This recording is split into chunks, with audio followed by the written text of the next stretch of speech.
ونؤمن به ونتوكل عليه ونعوذ بالله من شرور أنفسنا ومن سيئات أعمالنا من يهده الله فلا مضل له ومن يضلل فلا هادي له ونشهد أن لا إله إلا الله وحده لا شريك له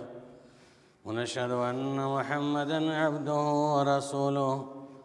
أما بعد فإن خير الحديث كتاب الله وخير الهدي هدي محمد صلى الله عليه وسلم وشر الأمور محدثاتها وكل محدثة بدعة وكل بدعة ضلالة وكل ضلالة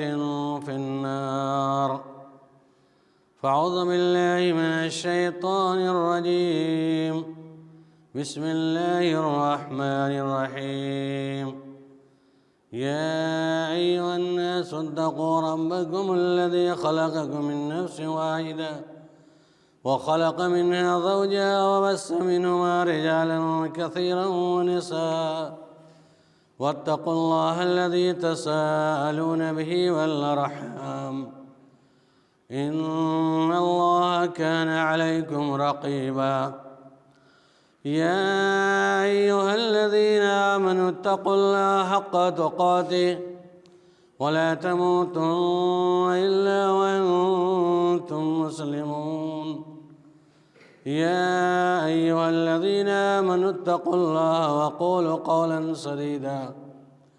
يصلح لكم أعمالكم ويغفر لكم ذنوبكم ومن يطع الله ورسوله فقد فاز فوزا عظيما فأعوذ بالله من الشيطان الرجيم بسم الله الرحمن الرحيم قاف والقرآن المجيد بل عجبوا أن جاءهم منذر منهم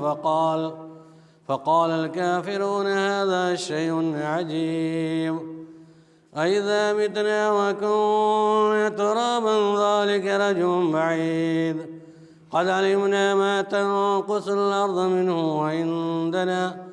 وعندنا كتاب حفيظ بل كذبوا بالحق لما جاءهم فهم في أمر مريج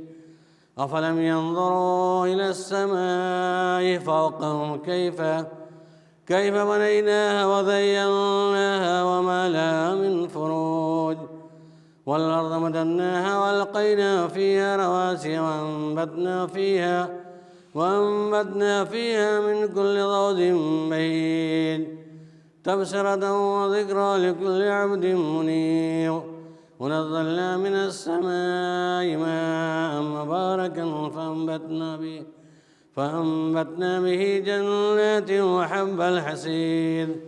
والنخل باسقات لا تلو النضيد رزقا للعباد وأحيينا به بلدة ميتا كذلك الخروج كذبت قولهم قوم نوح وأصحاب الرس وثمود وعاد وفرعون وإخوان لوط وأصحاب الأيكة وقوم تبع كل كذب الرسل فحق وعيد أفعينا بالخلق الأول بل هم في لبس من خلق جديد فأعوذ بالله من الشيطان الرجيم بسم الله الرحمن الرحيم يا أيها الذين آمنوا إن جاءكم فاسق بنبأ فتبينوا أن تصيبوا قوما بجهالة فتصبحوا على ما فعلتم نادمين وقال الله تبارك وتعالى يا أيها الذين آمنوا لا يسخر قوم من قوم عسى أن يكونوا خيرا منهم ولا نساء من نساء عسى أن يكن خيرا منهن ولا تلمزوا أنفسكم ولا تنابذوا بالألقاب بئس اسم الفسوق بعد الإيمان ومن لم يتب فأولئك هم الظالمون. تمام قسم کی تعریفات، جملہ حمد و ثنا اس خالق کائنات مالک ارض و سما کے لیے لائق اور زیبا ہے، جس نے ہماری اور آپ کی تخلیق فرمائی اور ہماری شرائط کی خاطر بے شمار انبیاء کرام کو مبعوث فرمایا۔ درود و سلام و تمام برگزیدہ انبیاء علیہ الصلوۃ و تسلیم پر، خصوصیت کے ساتھ ہمارے آخری نبی حضرت محمد مصطفیٰ صلی اللہ علیہ وسلم پر، جن کے ذریعے ہمیں صحیح رہنمائی ملی، ایک اصول و ضابطہ ملا، زندگی قانون ملا، اسلام کی روشنی ملی، جہالت کی تاریکی دور ہوئی۔ حضرات، اس مختصر حمد و شکر کے بعد ہم آپ حضرات کے سامنے جو ابھی 2-3 آیتیں تلاوت کی ہیں، اسی کے پس منظر میں باتیں رکھنے کی کوشش کروں گا، کیونکہ ہمارا اور آپ کا ایک سماج ہے، اور اس سماج میں ہم رہتے ہیں، خواہ کوئی بستی کا ماحول ہو، وہ ملک کے اعتبار سے ہو، شہر کے اعتبار سے ہو، بستی کے اعتبار سے ہو، بالخصوص ان آیتوں کے اندر ایک ساتھ زندگی گزارنے کے سلسلے میں جو کمیاں رہتی ہیں، ہمارے اور آپ کے اندر جو کوتاہیاں خرابیاں لازم آتی ہیں، جو ایک اچھے سماج کو بنانے کے لیے بہترین آیتیں ہیں، لیکن اس آیت کی روشنی میں ہم اپنی زندگی کا مطالعہ کرتے ہیں، سماجی حالتوں کا معائنہ کرتے ہیں، تو یقیناً سماج کے اندر بہت سارے بگاڑ و فساد ہیں۔ اگر ہم ان آیتوں پر غور کر لیں، ہر شخص اپنے آپ کو ان آیتوں کی روشنی میں جھانکنا شروع کر دے، تو جہاں ہماری اپنی اصلاح ہوگی، وہیں ہمارے سماج کی بھی اصلاح ہوگی، ہمارا معاشرہ پوتر اور پاک ہوگا۔ لیکن شیطانی بہکاوے میں آ کر یا اس قرآنی تعلیمات کو فراموش کر کے ہم جو زندگی گزار رہے ہیں، یقیناً اس کی وجہ سے ہمارا معاشرہ بگڑتا چلا جا رہا ہے، اور ہماری زندگی بگڑتی جا رہی ہے۔ ہمیں بھی خسارہ اٹھانا پڑ رہا ہے کم و بیش دنیا کے اندر، اور آخرت کے اندر بھرپور اس کا خمیازہ بھگتنا پڑے گا۔ ہماری ایک کمی ہے، یہ آج کل مسلمانوں کے اندر، انسانوں کے اندر جو کمیاں پائی جاتی ہے، اگر کوئی چیز ہمیں معلوم ہو، یا کوئی آدمی خبر دے رہا ہے، پیغام دے رہا ہے، بتا رہا ہے، مثلاً ہمارے ذات کے خلاف کوئی بات کر رہا ہے، وہ شکایتیں کر رہا ہے، کیونکہ اس میں بہت زیادہ مزہ آتا ہے۔ ایک دوسرے کی شکایت کریں تو آپ کو زیادہ مزہ آئے گا۔ اگر ہماری کوئی شکایت کرتا ہوا آتا ہے یا بتاتا ہے کہ فلاں صاحب آپ کے خلاف یہ باتیں کر رہے تھے، تو ہمیں فوراً اس کو تسلیم نہیں کرنا ہے، بلکہ اسی تحقیق، جستجو، تلاش، تفتیش کرنا لازم ہے، جس کی نشاندہی رب العالمین اس آیت کے اندر کر رہا ہے۔ یا ایھا الذین آمنوا ان جاءکم فاسق بنبأ فتبینوا، اے لوگو جو ایمان لائے ہو، تمہارے درمیان کوئی فاسق و فاجر پیغام دیتا ہے، خبر دیتا ہے، تو فتبینوا، اس کی تحقیق کرو، ان تصیبوا قوما بجہالۃ فتصبحوا علی ما فعلتم نادمین۔ ایسا نہ ہو کہ سنی سنائی خبروں پر یقین کر کے تم کسی قوم کو، کسی آدمی کو سزا دے دو، جہالت کی بنیاد پر، نادانی کی بنیاد پر، لا علمیت کی بنیاد پر، پھر بعد میں تمہیں اس کا انجام یہ بھگتنا پڑے کہ سماج میں رسوائی اور ندامت و شرمندگی اٹھانا پڑے۔ یہ آیت ہمارے لیے پیغام ہے کوئی خبر ہمارے سامنے ہو، ایمان کا جذبہ یہ ہونا چاہیے کہ گرچہ ہمارے ذات کے ہی خلاف کیوں نہ ہو، ہم تحقیق کریں، فتبینوا، تحقیق کرو، تلاشو کہ حقیقت کیا ہے، صاحب معاملہ سے پوچھو، اسی حقیقت کو جاننے کی کوشش کرو۔ دراصل اس آیت کے شان نزول یہ ولید بن عتبہ رضی اللہ تعالیٰ عنہ کے بارے میں نازل ہوئی، جو عثمان غنی رضی اللہ تعالیٰ عنہ کے سوتیلے بھائی بھی تھے، اور حارث الخزاعی جب وہ اسلام قبول کی نبی صلی اللہ علیہ وسلم کے پاس آ کر، تو انہوں نے کہا اللہ کہ نبی صلی اللہ علیہ وسلم میں اپنے گھر پہ جاتا ہوں اور وہاں پر آپ اپنے وفد کو، قبیلہ کے کسی آدمی کو زکوٰۃ وصول کرنے کے لیے بھیج دیں گے، میں اپنے مال کو، زکوٰۃ کے مال کو ان کے حوالے کر دوں گا، کیونکہ مالدار آدمی تھے۔ چنانچہ اللہ کے نبی صلی اللہ علیہ وسلم نے ولید بن عتبہ کو بھیجا کہ جاؤ حارث خزاعی سے زکوٰۃ وصول کر کے لے کے آؤ۔ چنانچہ وہ جاتے ہیں، جانے کے بعد راستے ہی سے واپس آ کر کہتے ہیں اللہ کے نبی صلی اللہ علیہ وسلم انہوں نے زکوٰۃ دینے سے انکار کر دیا ہے۔ اللہ کے نبی صلی اللہ علیہ وسلم نے قافلہ بھیجا ادھر سے وہ حارث خزاعی بھی نبی صلی اللہ علیہ وسلم کے پاس آتے ہیں تاخیر ہونے کی صورت میں، اور وہ ماجرا بیان کرتے ہیں۔ اللہ کے نبی نے پوچھا تم نے کیوں انکار کر دیا زکوٰۃ دینے سے، کیوں لوٹایا؟ تو انہوں نے کہا اللہ کے نبی صلی اللہ علیہ وسلم میرے پاس کوئی آدمی نہیں پہنچا تھا، اور غلط بیانی کی بنیاد پر دونوں جماعتیں راستے میں مٹ بھیڑ ہو گئی تھی، مقابلہ آرائی کی باتیں ہونے لگی۔ تو جو اللہ کے نبی صلی اللہ علیہ وسلم کے سامنے جو معاملہ آیا، وہ حارث خزاعی نبی کے پاس پہنچ گئے، تو معاملے کی تفتیش ہوئی۔ اس کے مناسبت اللہ تعالیٰ نے اس آیت کو نازل کیا کہ جب تمہیں خبر دے ایمان والو تم تحقیق کرو، اور تحقیق جب شروع ہوئی تو حقیقت سامنے یہی آئی کہ اللہ کے نبی صلی اللہ علیہ وسلم کی جو بھیجے ہوئے تھے قاصد، وہ وہاں تک پہنچے ہی نہیں، اور جھوٹ بول دیا تھا کہ ہم جیسے واپس سے آ گئے ہیں، ہمیں انہوں نے زکوٰۃ دینے کا کر دیا۔ بہرحال اس آیت کے بعد جب اللہ تعالیٰ نے کلی طور منع کر دیا اور یہ پیغام دے دیا،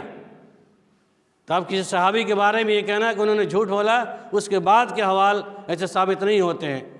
گرچہ انہوں نے راستے سے واپسی بھی کہہ دیا نبی سے، ان کی غلطی تھی، اعتراف بھی کیا انہوں نے۔ بہرحال یہ آیت ہمارے اور آپ کے لیے، سماج میں رہنے والے مسلمانوں کے لیے ہے کہ اگر کوئی بھی تمہارے درمیان کسی طرح کا پیغام دے تو فوراً قبول مت کر لو، سنو اور تحقیق کرو، چھان بین کرو۔ ایسا نہ ہو کہ جہالت کی بنیاد پر جذبات میں آ کر کے اس کے خلاف ہم کارروائی کر دیں، یا اس کے مخالفت میں ہم جیسے تل جائیں اور خون ریزی کا معاملہ ہو جائے۔ اکثر ایسا ہی ہوتا ہے ہمارے اور آپ کے درمیان، بھائیوں کے درمیان، رشتہ داروں کے درمیان، سماج میں رہنے والے مسلمانوں کے درمیان، ایک دوسرے کے جو دشمن ہوتے ہیں، اسی بنیاد پر کوئی غلط خبر پہنچتی ہے تو بلا تحقیق ہم اسے مارنے اور لڑنے پر بھڑ جاتے ہیں۔ تو یہ آیت اس بات کا پیغام ہے اس آیت کے اندر کہ ہم اس کی تحقیق کریں۔ اور اس کے بعد یا ایھا الذین آمنوا لا یسخر قوم من قوم عسیٰ، یہ سورہ حجرات کی آیتیں ہیں، اور ان تمام آیتوں کے اندر اگلی بھی آیتیں آ رہی ہیں کہ یا ایھا الذین آمنوا اجتنبوا کثیرا من الظن ان بعض الظن اسم ولا تجسسوا ولا یغتب بعضکم بعضا۔ یہ آیتیں مسلسل سورہ حجرات کے اندر رب العالمین نے ہمارے اور آپ کے اصلاح کے لیے بیان کیا کہ یا ایھا الذین آمنوا، کہ لوگوں جو ایمان لائے ہو، لا یسخر قوم من قوم عسیٰ ان یکونوا خیرا منہم، کہ کوئی قوم کسی قوم کا مذاق نہ اڑاوے، کوئی آدمی کسی آدمی کا مذاق نہ اڑاوے، کوئی مرد کسی مرد کا مذاق نہ اڑاوے۔ عسیٰ ان یکونوا خیرا منہم، ممکن ہے جس کا تم مذاق اڑا رہے ہو وہ تم سے بہتر ہو۔ وَلَا نِسَاءٌ مِّن نِّسَاءٍ عَسَىٰ أَن يَكُنَّ خَيْرًا مِّنْهُنَّ،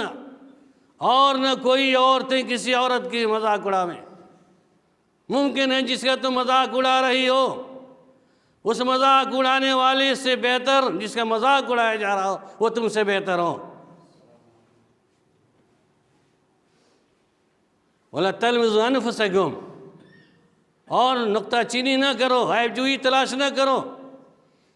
وَلَا تَنَابَزُوا بِالْأَلْقَابِ، اور برے لقبوں سے مت پکارا کرو۔ بئس اسم الفسوق، بہت ہی برا نام ہے، بہت برا گناہ ہے برے القاب سے پکارنا۔ وَمَن لَّمْ يَتُبْ فَأُولَٰئِكَ هُمُ الظَّالِمُونَ، جو لوگ بھی ایسے حرکات سے توبہ نہیں کرتے، فَأُولَٰئِكَ هُمُ الظَّالِمُونَ، اللہ کے نزدیک وہی لوگ ظالم ہیں۔ اس آیت کے اندر استہزاء اور مذاق کے مذمت کو رب العالمین نے بیان کیا۔ اور آج سماج کے اندر ہمارے آپ کے درمیان یہ خرابی ہے، بہت ہی زیادہ خرابی ہے۔ اگر ہم سے کوئی کمتر ہے، روپیے پیسے کے اندر، خاندان کے اندر، شہرت کے اندر، اگر وہ ہم سے کمتر ہے تو ہم فوراً اس کا مذاق اڑانا شروع کرتے ہیں۔ اور اس روئے زمین پر سب سے زیادہ مذاق جسے اڑایا جاتا ہے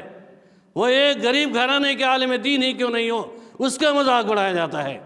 ایک مولوی اور حافظ کا مذاق اڑایا جاتا ہے، اور یہ کہا جاتا ہے کہ مولوی ہے، ملا ہے، اس کے پاس کیا ہے؟ اگر آپ کو اللہ نے مال و دولت کی دولت سے نوازا ہے، اور آج سماج کے اندر رہنے والا غریب گھرانے سے کیوں نہ ہو، وہ حافظ ہے، حافظ قرآن ہے، عالم دین ہے، پکا صلاۃ کا پابند ہے، یقین جانیے تقوی کی بنیاد پر اللہ رب العالمین کے نزدیک وہ سب سے بہتر افضل ہے۔ ان اکرمکم عند اللہ اتقاکم، اللہ رب العالمین نے کہا تمہارے درمیان اللہ کے نزدیک سب سے زیادہ مکرم، افضل، برتر کون ہیں؟ جو صاحب تقوی ہیں۔ اور آج صاحب متقی ہوتے ہیں، پرہیزگار ہوتے ہیں، ان کے مذاق اڑانے والے سینکڑوں لوگ ہوتے ہیں۔ یقیناً اللہ نے سرٹیفکیٹ عطا کر دیا صاحب تقوی کی، نیک لوگوں کی عزت و مرتبہ کا احساس اس وقت ہوگا جب اللہ کے سامنے آپ حاضر ہوں گے، اور جو لوگ مذاق اڑاتے ہیں غریبوں کا اور صاحب تقوی لوگوں کا، وہ بھی سامنے اللہ کے حاضر ہوں گے، اور وہاں پر مذاق اڑانے کا انجام سامنے نظر آئے گا۔ لہذا ان سب باتوں کے ذہن میں رکھتے ہوئے اپنے سے کسی غریب پر، کسی کمتر پر اس طرح کی حرکات کرنے سے گریز کریں۔ دین کی بنیاد پر، تقوی کی بنیاد پر اللہ کے نزدیک مرتبہ بلند ہوگا۔ لہذا ہم کسی مذاق اڑانے کی کوشش نہیں کریں، اور ہمیں اس انجام سے بھگتنا پڑے گا۔ رب العالمین لا یسخر قوم من قوم عسیٰ ان یکونوا خیرا منہم، اور اسی طریقے سے عورتیں بعض عورتوں کی مذاق نہ اڑاویں، کیونکہ ممکن ہے جن عورتوں کا تم مذاق اڑا رہی ہو وہ عورتیں تم سے بہتر ہو۔ لہذا یہ پیغام ہم مردوں کے لیے جہاں رب العالمین نے بیان کیا، وہیں ان عورتوں کے سامنے بیان کر دیا کہ عورتوں کی جماعت، تم دوسرے کسی غریب، مجبور، بے کس عورتوں کا مذاق نہ اڑایا کرو۔ آج سماج میں اگر ہمیں اللہ نے مالداری دی ہے تو ہم مرد ہونے کی حیثیت سے سماج میں کمتر اور نیچے رہنے والے لوگوں کا مذاق اڑاتے ہیں، اور عورتوں کی بیماری یہ ہے، اور خاص بیماریاں زیادہ پائی جاتی ہیں، اور مال و دولت سے اللہ نے نواز دیا تو اپنے سے کمتر عورتوں کی مذاق اڑایا کرتی ہے، یا اپنے بددین ہیں، بدکار ہیں، وہ آدمی بدکار اور بددین آدمی دیندار اور شریف لوگوں کا مذاق اڑاتا ہے۔ یہ بیماریاں عام پائی جا رہی ہیں۔ اور اس کے بعد غیبت، شکوہ، شکایت، عیب جوئی، ولا تلمزوا انفسکم، تم ٹو میں مت لگو، غیبتیں مت بیان کیا کرو، ولا تنابزوا بالالقاب، برے لقبوں سے مت پکارو۔ اگر ہم سماج میں کوئی عبداللہ، عبد الرحمن کا نام ہے تو عبداللہ ہی اس کو پکارو، اس کا نام میں نے بتایا تھا کبھی۔ اور کسی آنکھ کی وجہ سے اندھا ہو گیا، پیر سے لنگڑا ہو گیا، کان سے بہرا ہو گیا، تو ہم کہتے ہیں رے اندھا ادھر آ۔ اسے اندھا، لنگڑا، لولا ان القاب سے پکارتے ہیں۔ اللہ نے سختی سے منع کیا، ولا تنابزوا بالالقاب، تم برے لقبوں سے نہ پکارو، کیونکہ ہر جو غریب گھرانے سے لنگڑا ہے، آنکھ سے اندھا ہے، آنکھ سے مجبور ہے، چلنے سے مجبور ہے، یا دیکھنے سے مجبور ہے، اللہ نے تمہیں آنکھ دیا ہے، تمہیں پیر دیا ہے، صحیح سالم بنایا ہے، تم اس پر رب العالمین کا شکر ادا کرو کہ اللہ نے مجھے آنکھ جیسی دولت سے نوازا، پیر جیسی دولت سے نوازا ہے۔ لیکن وہی سما کے رہنے والا اندھا ہے، بہرا ہے، گنگا ہے، تو اکثر یہ دیکھا جاتا ہے کچھ گنگے اور اندھے اور بہرے کو مذاق کو اس کے استہزاء کرتے ہیں اور اس کو پکارنے کہتے ہیں ابے اندھے سنتے نہیں تم کدھر بات کر رہے ہو۔ یقیناً اس کے پاس آپ کی طرح دیکھتا ہوا ہوتا کتنی دل پر چوٹ لگتی ہوگی۔ یا وہ کمتر ہیں، آج برادری کے نام سے بھی کہتے ہیں، برادری کے نام لے کے مذاق اڑاتے ہیں، ان کے اچھے ناموں کو بھی مذاق اڑاتے ہیں کہ یہ بئس الاسم الفسوق بعد الایمان، ایمان لانے کے بعد سب سے برا کام ہے اور ان چیزوں توبہ کرنا ہوگا۔ 3 آیتوں میں رب العالمین نے استہزاء مذاق اڑانے کی ممانعت، عیب جوئی تلاش کرنے، غیبت بیان کرنے کی مذمت بیان کر رہا ہے۔ وَلَا تَلْمِزُوا أَنفُسَكُمْ، لومزہ اور رمزہ 2 چیزیں ہیں۔ وَيْلٌ لِكُلِّ هُمَزَةٍ لُمَزَةٍ الَّذِي جَمَعَ مَالًا وَعَدَّدَهُ يَحْسَبُ أَنَّ مَالَهُ أَخْلَدَهُ كَلَّا لَيُنبَذَنَّ فِي الْحُطَمَةِ وَمَا أَدْرَاكَ مَا الْحُطَمَةُ نَارُ اللَّهِ الْمُوقَدَةُ الَّتِي تَطَّلِعُ عَلَى الْأَفْئِدَةِ إِنَّهَا عَلَيْهِم مُؤْصَدَةٌ فِي أَمَدٍ مُمَدَّدَةٍ۔ ہمزہ اور لومزہ، ہمزہ کہتے ہیں کسی کی برائی کو بیان کرنا۔ مفسرین کی 2 رائے ہیں، دونوں کے مفہوم ایک ہی ہے، خواہ اس کے برائی کو اس کے منہ پر بیان کریں استہزاء مذاق کے طور پر، یا اس کی برائی کو پیٹھ پیچھے بیان کریں۔ دونوں صورتیں حرام اور باطل ہیں۔ ایک مسلمان کسی دوسرے مسلمان کا مذاق نہ اڑائیں اور غیبت بیان نہیں کریں۔ اور یہ لومز اور ہومز کی تفسیر جو آتی ہے کہ کسی کی برائی کو اس کے منہ کے علاوہ سامنے نہیں ہو، غیر موجودگی میں اس کا بیان کرنا۔ اور غیبت بھی وَلَا يَغْتَبْ بَعْضُكُمْ بَعْضًا کی تعریف، غیبت بھی اسی کو کہتے ہیں کہ اس کے اندر برائی ہے تو اس کے برائی کو پیٹھ پیچھے بیان کرنا۔ اگر برائی نہیں ہے اس کے پیٹھ پیچھے ہم اس کی شکایت کرتے ہیں کہ یہ بہتان ہے، الزام ہے، یہ بھی مایوس ہے۔ اور آج سماج کے اندر جو ہمارے اور آپسی اختلافات رونما ہوتے ہیں، یا بھائی چارگی کے اندر اختلاف پیدا ہوتا ہے، یا بگاڑ پیدا ہوتا ہے، یا سماج کے لوگوں کے اندر ایک دوسرے سے متنفر کرنے والی چیزیں ہیں، یہی چیزیں ہیں: عیب تلاش کرنا، ٹٹولنا، ٹوہ میں لگنا اور اس کی غیبت کو بیان کرنا۔ یا غیبت نہیں ہے تو بہتان لازم ہے تراشنا۔ ظاہر سی بات ہے اگر کسی کے اندر برائی ہے تو پردے میں پردہ پوشی کریں اور اس کو سمجھانے کی کوشش کریں اور اس کو منہ پر کہیں، سامنے کہیں کہ آپ کے اندر برائی ہے، آپ اسے توبہ کر لیجئے۔ یہ ہے مومن کا تقاضا۔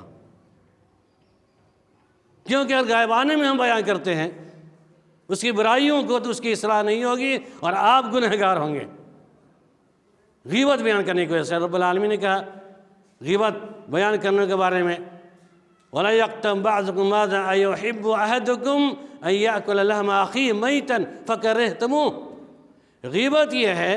اور اسے سزا رب العالمین نے بیان کی کہ پیٹھ پیچھے جس کے تم برائی بیان کرتے ہو، أَيُحِبُّ أَحَدُكُمْ أَن يَأْكُلَ لَحْمَ أَخِيهِ، کیا تم پسند کرتے ہو کہ اپنے مردار بھائی کا گوشت کھاؤ؟ کوئی پسند نہیں کرے گا۔ مرے ہوئے بھائی کے لاش کو نکال کر مٹی میں ڈال دیجئے، 4 دن کے بعد لے کر کے آئیے نکال کر، اور ان کے گوشت کو نوچ کر مزے سے کھائیے۔ کوئی کھا سکتا ہے؟ کھا سکتا ہے؟ نہیں کھا سکتا ہے۔ کیوں؟ کہ سڑ گیا ہے، بدبودار ہے۔ پھر اپنے بھائی کے جسم نوچ کر کے کیسے کھا سکتا ہے انسان؟ اس سے بھی زیادہ خطرناک یہ چیز ہے غیبت بیان کرنا۔ اللہ نے کہا یحب احدکم ان یاکل لحم اخیہ، کیا تم پسند کرتے ہو کہ اپنے مردار بھائی کے گوشت کو کھاؤ گے؟ فکرہتموہ، تو ناپسند سمجھو گے۔ اور اللہ کے نبی صلی اللہ علیہ وسلم نے کہا قرآن کے اندر، حدیث کے اندر، الغیبۃ اشد من الزنا، غیبت زنا سے زیادہ سخت ہے۔ آج کل ہر مسلمان مرد کے زبان پر ہر مسلمان دعویٰ کرنے والے عورتوں کی زبان پر غیبت ہے، ایک دوسرے کے پیچھے پڑے ہوئے ہیں، یا تو حسد ہے، اس کے عیب جوئی تلاش کرنے گئے۔ اللہ نے کہا، دوسرے اللہ کے نبی صلی اللہ علیہ وسلم نے کہا کہ کسی ولا تحاسدوا ولا تباغضوا ولا تدابروا ولا تجسسوا، مختلف الفاظ ہیں حدیث کے، تمام الفاظ کو سامنے رکھ کر یہ بات سامنے آ جاتی ہے کہ ہم کسی کے ٹوہ میں نہیں لگیں، حسن ظن رکھیں اور اچھا گمان رکھیں۔ کوئی برائی ہے سمجھانے کی کوشش کریں اکیلے مل کر، اور کوئی تھوڑی برائی نظر بھی آتی ہے تو پردے کے اندر چھپا کر کے اس کی اصلاح کریں، یہ مومن کا تقاضا ہے۔ لیکن غیبت کر کے اپنے مردار بھائی کی گوشت نہیں کھائیں، کیونکہ اللہ رب العالمین قیامت کے دن اس اپنے آپ کے مرے ہوئے بھائی کے گوشت کو سامنے رکھ کر کہے کھاؤ، اس کو کھا کر دکھاؤ، وہ سزا وہاں بھگتنی پڑے گی۔ لہذا اس فعل سے ہر شخص کو بچنے کی ضرورت ہے۔ اس کے بعد اور اصلاح کے لیے یعنی سورہ حجرات کی چند آیتیں جو ہیں انسان کو جھنجھوڑ دینے والی ہیں، ہمارے اور آپ کے حالات کو تبدیل کرنے کے لیے کافی ہے۔ اس کے بعد اور باریکی سے آئیے، یا ایھا الذین آمنوا اجتنبوا کثیرا من الظن ان بعض الظن اسم لا یغتب بعضکم بعضا۔ اس کے اندر بھی رب العالمین کلیئر کر رہا ہے، غیبت سے پہلے جو بیماریاں لاحق ہوتی ہیں اس کو بیان کر رہا ہے۔ یا ایھا الذین آمنوا اجتنبوا ان کثیرا من الظن، اے لوگو زیادہ گمان کرنے سے بچنے کی کوشش کرو، بچو زیادہ گمان کرنے سے۔ ان بعض الظن اسم،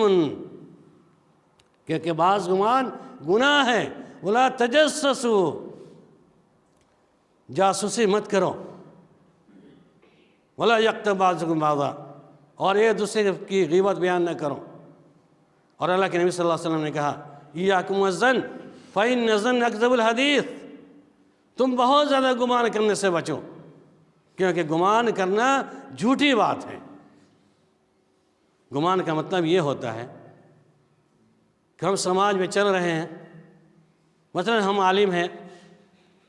اللہ محفوظ رکھے آپ کے بدگمانیوں سے، اور ہمیں بھی بدگمانی سے بچنے کی۔ حسن ظن اور سوء ظن دو چیزیں۔ حسن ظن اچھا گمان رکھنا یہ جائز ہے اور درست ہے، اور ہر شخص کے دل میں حسن ظن ہونا چاہیے، اچھا گمان رکھے کسی کے بارے میں۔ اور ہم امام ہیں، عالم ہیں، یا کوئی انسان ہے اور وہ کہیں جا رہا ہے تو آپ کے دل میں یہ گمان ہونا چاہیے کہ وہ صاحب جو بات کسی سے کر رہے ہیں تو یقیناً دین کی بات ہے۔ مثلا مثال کے طور پر کوئی ہم عورت سے بات کرنا شروع کر دیں راستے میں چلتے ہوئے، تو آپ کے ذہن میں شیطان کوچا مارے گا، آپ اس بات کی فکر کریں گے مولوی صاحب فلاں عورت سے بات کر کچھ بات ضرور ہے اس دل کے اندر، نعوذ باللہ۔ حسن ظن رکھے، ممکن ہے کسی مسئلے کی درکار ہو اس عورت کو اور اس نے پوچھا ہو مسئلہ اور مولوی صاحب جو بیان کیے ہوں، یہ حسن ظن رکھیں، اس میں ثواب ہے۔ اور بلا سنے ہوئے بلا تحقیق کے ہم نے دیکھ لیا کسی کا معاملہ ہو سکتا ہے اور ہوتا بھی ہے، ہم نے گمان کر لیا فلاں صاحب بات کر رہے تھے، امام صاحب کسی لڑکی سے بات کر رہے تھے، کسی عورت سے بات کر رہے تھے، گمان کر لیا کہ نہیں یہ لائن بازی کر رہے تھے، نعوذ باللہ۔ یہ کوئی بھی سماج کا لڑکا ہے، ہم حسن ظن رکھیں گے، حسن سوء ظن نہیں رکھے۔ یہ سوء ظن بیماری ہے اور مہلک بیماری ہے جو سماج کے اندر زہر نما کام کرتا ہے، اور ہر شخص کے اندر یہ باتیں بیٹھی ہوتی ہے کیونکہ شیطان پیچھے پڑا رہتا ہے اور آپ کے دلوں میں وسوسہ ڈالتا ہے کہ دیکھو فلاں آدمی تمہارے سماج میں رہنے والا لڑکا تمہارے فلاں سے بات کر رہا تھا، یہ سوء ظن ہے۔ فلاں مولوی صاحب کو دیکھ لی اس کے خلاف لب کشائی ہو جاتی ہے، امام صاحب ہیں فلاں جگہ بات کر رہے تھے، اللہ کے بندو اپنے دل میں کسی کے بارے میں حسن ظن رکھنا ثواب کام ہے، لیکن سوء ظن رکھنا، برا گمان کرنا، رب العالمین نے کہا یا الذین آمنوا اجتنبوا کثیرا من الظن، زیادہ گمان کرنے سے بچو، بدگمانی پیدا نہ کرو سماج کے اندر۔ اور یہ بھی بدگمانی ہوتی ہے کہ ہمارا کوئی دشمن ہے، مخالف ہے، دشمن تو ہونا ہی نہیں چاہیے مسلمان کا، سب بھائی بھائی ہیں، اور کوئی ہمارے سے مخالف ہے تو ہمارے کسی دوست سے مل کے بات کر رہا ہوتا ہے، ہماری نظر پڑتی ہے، گزر ہوتا ہے تو ہمارے دل میں ٹھیس پہنچتی ہے کہ لگتا ہے ہمارے خلاف وہ کچھ بات ضرور کر رہا ہے، یہ سوء ظن ہے۔ نہیں، ایسا نہیں ہونا چاہیے۔ آج بدگمانی کی وجہ سے اچھے اچھے لوگوں کی زندگی تباہ برباد ہو جا رہی ہیں، آپسی اختلافات کے اندر وسیع ہوتا چلا جاتا ہے، بھائی بھائی میں دوری ہوتی ہے، میاں بیوی میں دوری ہوتی ہے، سماج کے اندر رشتہ داریاں کٹ جاتی ہیں، شادی بیاہ کے رشتے کٹ جاتے ہیں، ایمان کا جنازہ نکل جاتا ہے، سماج کے اندر پوری زندگی تباہ برباد ہو جاتی ہے۔ یہ انسان دوسرے انسان سے بھاگتا ہوا نظر آتا ہے، یہ بدگمانی کا نتیجہ ہوتا ہے، غیبت و شکوہ شکایت کا نتیجہ ہوتا ہے، اور آپسی سماج کے اندر امن و چارہ بھائی چارگی کو پارا کرنے کے لیے، توڑنے کے لیے نمبر 1 پر یہی چیز ہے کہ آپ بدگمانی سے بچیں، نمبر 2 غیبت سے بچیں، نمبر 3 حسد، بغض، عداوت، کینہ، کپٹ، ان تمام چیزوں سے بچیں۔ اللہ کے نبی صلی اللہ علیہ وسلم نے جہاں بدگمانی سے بچنے کی تلقین کی، کہا وَلَا تَحَاسَدُوا، حسد نہ کرو، وَلَا تَبَاغَضُوا، ایک دوسرے سے بغض نہ رکھو، کینہ کپٹ دلوں کے اندر، کینہ کپٹ دلوں کے اندر، تباغضوا، بغض نہ رکھو، وَلَا تَدَابَرُوا، اور آپسی رشتہ داریوں سے کاٹنے کی کوشش نہ کرو اور حسد نہ کرو۔ یہ تمام پیغامات اللہ کے نبی نے دیے، اور ساری برائیاں ہمارے اندر پائی جا رہی ہیں، ہم حسد بھی کرتے ہیں، غیبت بھی بیان کرتے ہیں، کسی مذاق بھی اڑاتے ہیں، شکوہ شکایت بھی کرتے ہیں، ٹوہمی بھی لگتے ہیں، کون کیا کر رہا ہے، کیا کھا رہا ہے، کہاں جا رہا ہے، کیا یہ ساری چیزیں ہمارے اندر آئی جاتی ہیں۔ تو ہمارا معاشرہ کیسے مسلح ہوگا، ہمارا معاشرہ کیسے پوتر پاک ہوگا؟ لہذا ان چند آیتوں کے پیش نظر ہم اپنی زندگی کو ٹٹولیں، ہم بدگمانی سے بچیں۔ ٹوہل میں جتنی چیزیں میں نے آپ کے سامنے رکھی ہے قرآن کی آیت کی روشنی میں، ان تمام آیتوں کو پڑھیں، سمجھیں، اور سننے کے بعد اگر ہمارے اندر آپ کے اندر یہ بیماریاں ہیں تو اللہ کے واسطے ختم کر دیں۔ جس دن آپ ختم کر دیں گے، اس بیماریوں کو نکال کر پھینک دیں گے، میں انشاءاللہ دعوے کے ساتھ کہہ سکتا ہوں کہ آج جو ہمارا معاشرہ بگڑا ہوا ہے، ہماری سوسائٹی برباد ہو رہی ہے، ہمارا ماحول خراب جو ہو رہا ہے، یقیناً انشاءاللہ ہمارا معاشرہ پاک و صاف ہوگا۔ جب تک ہم اپنے دلوں کے اندر سے ان چیزوں کو ختم نہیں کریں گے، آپسی محبت نہیں پیدا کریں گے، کینہ کپٹ ختم نہیں کریں گے، ہمارا معاشرہ پاک نہیں ہو سکتا ہے، ہم پاک نہیں ہو سکتے ہیں۔ بڑی افسوس کے ساتھ کہنا پڑتا ہے، اللہ رب العالمین جو پیغام دیا تھا، انما المؤمنون اخوہ، تم مومن تمام کے تمام مومن بھائی بھائی ہو، اور اس کے بگاڑ کے اندر بہت بڑا سبب ہوتا ہے، ان چیزوں کے فروغ کے لیے سب سے بڑا سبب جو ہوتا ہے تدابر تقاطع، ہم منقطع ہو جاتے ہیں، بات چیت بند کر دیتے ہیں۔ حالانکہ اللہ کے نبی صلی اللہ علیہ وسلم نے کہا کہ وہ شخص یا اس کی مغفرت نہیں ہوگی، لا یحل، اس شخص کے لیے حلال نہیں ہے کہ وہ کوئی شخص ایک دوسرے سے قطع تعلق 3 دن سے زیادہ کرے۔ آج تو ہم بات بھی نہیں کرتے ہیں، سلام کلام بھی دور، اگر کوئی بات کرتا بھی ہے تو اسے منع کر دیں، کہو تو مجھ سے بات نہیں کرے گا وہ شخص، نعوذ باللہ من ذالک۔ ایمان ہمارا کہاں گیا، ہماری غیرت کہاں جا رہی ہے، اللہ کے فرمودات کدھر جا رہے ہیں، رسول اللہ صلی اللہ علیہ وسلم فرمودات کہاں چلے گئے؟ منع کیا جاتا ہے، کہو میرے بارے میں بات نہیں کرنے کے لیے۔ یہی بگاڑ کا سب سے بڑا سبب ہے کہ ہمارا دل نہیں ملتا ہے، بندہ کوئی ملنا بھی چاہتا ہے تو ہم بندش لگا دیتے ہیں اور بائیکاٹ کرنے کا اعلان کرتے ہیں۔ آپ بائیکاٹ کریں، صحیح بات ہے، شرک و بدعت کا بائیکاٹ کریں، رسوماتی ہندوانہ کا بائیکاٹ کریں، مشرکانہ عبادات معاملات جو ہیں اس کا بائیکاٹ کریں اسلامی دائرے میں، کہ اللہ کے نبی صلی اللہ علیہ وسلم نے جن چیزوں سے کہا ہے رکنے کے لیے ہم رک جائیں گے، جن چیزوں کا حکم دیا اس کو کریں گے۔ اور مومن کے شوا یہ نہیں ہے کہ آپسی بگاڑ ہو، فساد ہو، ایک دوسرے سے دوری بنا کے رکھیں، بات چیت بند کر دیں، قطع تعلق کر لیں، رشتہ داریاں ختم کر لیں۔ تھوڑی بات ہوتی ہے نا، کھانا پینا اٹھنا بیٹھنا مرن ہرن سب لوگ اعلان کرنے، جاؤ تم ہمارا نہیں ہم تمہارے نہیں، آج سے مرنا ہونا سب بند، نعوذ باللہ۔ کس نے اختیار دیا، کس نے پیغام دیا کہ اپنے بھائی سے قطع تعلق کس بنیاد پر سارے معاملات لین دین کھان پین مرن ہرن بند کرنے کے اعلان کرنے کے لیے؟ یقین جانیے ایسا اگر آپ نے اعلان کیا ہے تو آپ مجرم اللہ کے نزدیک۔ بہرحال بہت ساری باتیں ہیں، سمجھنے کے لیے آیتیں کافی ہیں جو میں نے آپ کے سامنے رکھ دیے ہیں۔ کہ ہم سماج میں رہتے ہیں تو معاشرے کی اصلاح کے لیے، اپنی اصلاح کے لیے ان آیتوں پر غور کیجیے، عمل کے لیے کیجیے، انشاءاللہ ہماری اور آپ کی نجات ممکن ہے۔ رب العالمین سے دعا کرتے ہیں کہ بار الہ ہمارے ان ٹوٹے ہوئے دلوں کو دو آپس میں جوڑ دے اور ملا دے۔ بار الہ ہمارے درمیان قدرت، حسد، بغض، عداوت، کینہ، کپٹ جو پھیل گیا ہوا ہے، ان تمام برائیوں کو ختم کر دے، ان تمام مسلمانوں کو انما المؤمنون اخوہ کا خوگر بنا دے۔ آمین ثم آمین، وآخر دعوانا الحمدللہ رب العالمین۔